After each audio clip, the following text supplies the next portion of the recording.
যাৱজ্জীৱন কাৰাদণ্ডৰে দণ্ডিত হ'ব পাৰে বিধায়ক আমিনুল ইছলাম।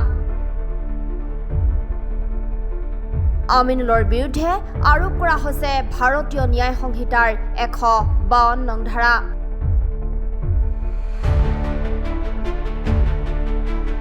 দোষী সাব্যস্ত হ'লে যাৱজ্জীৱন কাৰাদণ্ডৰে দণ্ডিত হ'ব পাৰে বিধায়কগৰাকী। পেহেলগামৰ ঘটনাক লৈ বিতৰ্কিত মন্তব্য কৰিছিল বিধায়কগৰাকীয়ে। पहलगाम घटनाक लै आजिओ विश्वजुरी प्रतिबाद। और उन दोगले नेताओं से पूछना चाहता हूं जो कहते हैं आतंकवाद का धर्म नहीं होता, आज कहां है वो नेता?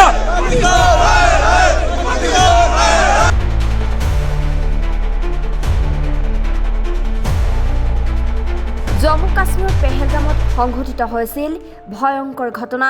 ভ্ৰমণ কৰিবলৈ যোৱা 28 জন নিৰীহক হত্যা কৰিছিল সন্ত্ৰাসবাদীয়ে। এই পেহেলগামৰ হত্যাকাণ্ডই দেশবাসীক মিয়মান কৰি ৰখাৰ সময়তে এই ঘটনাক লৈ কেন্দ্ৰীয় চৰকাৰেও কঠোৰতম স্থিতি গ্ৰহণ কৰাৰ সময়তে সন্ত্ৰাসবাদক ধিক্কাৰ দিয়াৰ পৰিৱৰ্তে এই নাৰকীয় হত্যালীলা প্ৰধানমন্ত্ৰী নৰেন্দ্ৰ মোদী আৰু গৃহমন্ত্ৰী অমিত শ্বাহৰ ষড়যন্ত্ৰ বুলি বিতৰ্কিত মন্তব্য প্ৰকাশ কৰি গ্ৰেপ্তাৰ হ'বলগীয়া হ'ল নীল সমষ্টিৰ এয়াৰডিএফৰ বিধায়ক আমিনুল ইছলাম।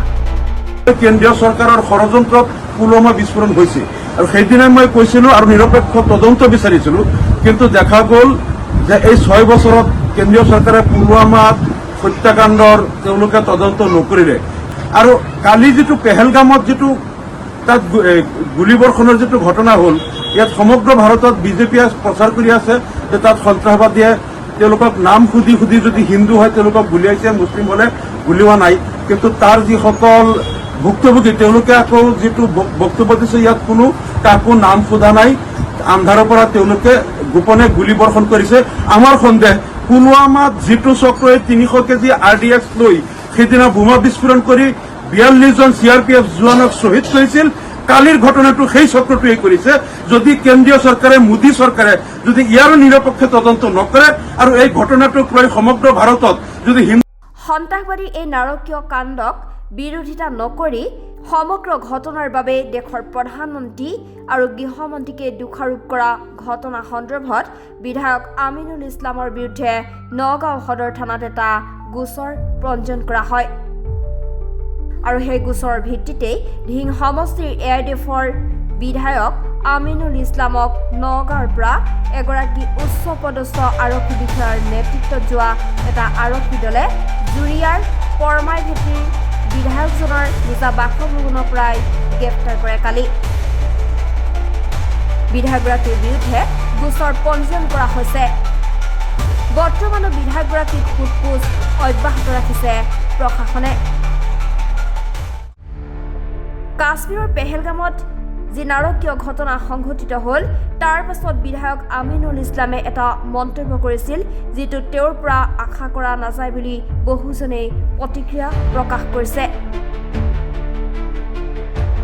সেই মন্তব্যক অপৰাধ হিচাপে গণ্য কৰি ইতিমধ্যে বিধায়কগৰাকীক গ্ৰেপ্তাৰ কৰিছে প্ৰশাসনে। ইয়াৰ উপৰিও বিধায়কগৰাকীৰ বাসগৃহত অভিযান চলাই বিধায়কগৰাকীৰ ব্যক্তিগত মোবাইলটো পৰীক্ষাৰ বাবে জব্দ কৰিছে প্ৰশাসনে। হয়তো দোষী সাব্যস্ত হ'লেই যাৱজ্জীৱন কাৰাদণ্ডৰে দণ্ডিত হ'ব পাৰে বিধায়ক আমিনুল ইছলাম। পেহেলগামৰ ঘটনাক লৈ আজিও বিশ্বজুৰি প্ৰতিবাদ সাব্যস্ত কৰিছে বহুলোকে। সমান্তৰালভাৱে অসমতো পেহেলগামত সংঘটিত এই নাৰকীয় ঘটনাক ধিক্কাৰ দিছে বহুলোকে। তেনে সময়তে আমিনুল ইছলামে এই ঘটনাক লৈ কৰা মন্তব্যৰ বিৰুদ্ধে এতিয়া জাঙুৰ খাই উঠিছে বিভিন্নজন। ইতিমধ্যে বিধায়ক আমিনুলৰ বিৰুদ্ধে আৰোপ কৰা হৈছে ভাৰতীয় ন্যায় সংহিতাৰ 152 নং ধাৰা। আৰু এই ধাৰাত দোষী সাব্যস্ত হ'লেই যাৱজ্জীৱন কাৰাদণ্ডৰে দণ্ডিত হ'ব পাৰে বিধায়কগৰাকী। News desk report, first news Assam.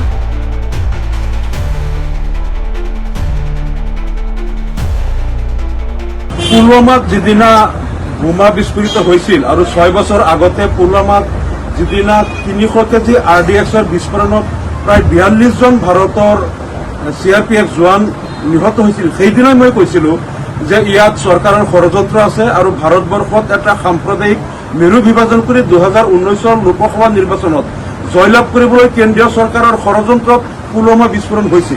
আৰু সেইদিনাই মই কৈছিলো আৰু নিৰপেক্ষ তদন্ত বিচাৰিছিলো, কিন্তু দেখা গ'ল যে এই 6 বছৰত কেন্দ্ৰীয় চৰকাৰে পুলৱামাত হত্যাকাণ্ডৰ তেওঁলোকে তদন্ত নকৰিলে।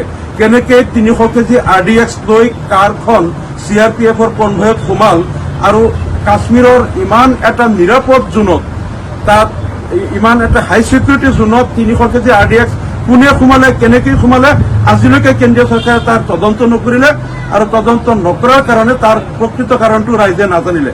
আৰু কালি যিটো পেহেলগামত যিটো তাত গুলীবৰ্ষণৰ যিটো ঘটনা হ'ল, ইয়াত সমগ্ৰ ভাৰতত বিজেপিয়ে প্ৰচাৰ কৰি আছে যে তাত সন্ত্ৰাসবাদীয়ে তেওঁলোকক নাম সুধি সুধি যদি হিন্দু হয় তেওঁলোকক গুলিয়াইছে, মুছলিম হলে গুলিওৱা নাই।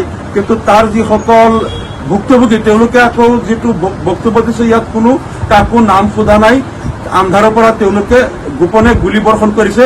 আমাৰ সন্দেহ পুলৱামাত যিটো চক্ৰই 300 কেজি RDX লৈ সেইদিনা বোমা বিস্ফোৰণ কৰি 42 জন CRPF জোৱানক শ্বহীদ কৰিছিল, কালিৰ ঘটনাটো সেই চক্ৰটোৱে কৰিছে।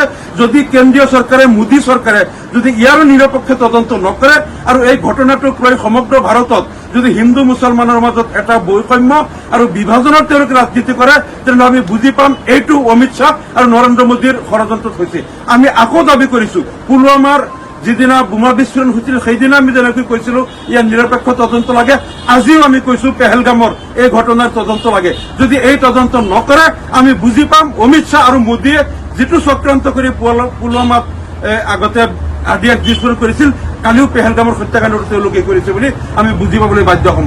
কাৰণ জম্মু কাশ্মীৰৰ প্ৰাক্তন ৰাজ্যপাল SP মালিকে এই বিষয়টো লৈ কেন্দ্ৰীয় চৰকাৰক প্ৰকাশ্যে দোষাৰোপ কৰিছিল যে 300 কেজি RDX অমিত শ্বাহ আৰু নৰেন্দ্ৰ মোদীয়ে তাত আনিছিল আৰু তেওঁলোকৰ ছত্ৰছায়াত তাত বোমা বিস্ফোৰণ হৈছিল আৰু এইটোৰে তেওঁলোকৰ বহুত বাক বিতণ্ড হৈছিল। আমাৰো সন্দেহ কাশ্মীৰত বাৰে বাৰে এই কেন্দ্ৰীয় চৰকাৰেই এই ঘটনাবিলাক কৰে, যাতে সমগ্ৰ ভাৰতত মুছলমানৰ বিৰুদ্ধে তেওঁলোকে এটা হিংসা আৰু ঘৃণাৰ ভাৱ বিয়পাই দি যাতে তেওঁলোকে ৰাজনীতি কৰিব পাৰে, এইটো আমাৰ সন্দেহ। গতিকে আমি নিৰপেক্ষ তদন্ত দাবী কৰিছো।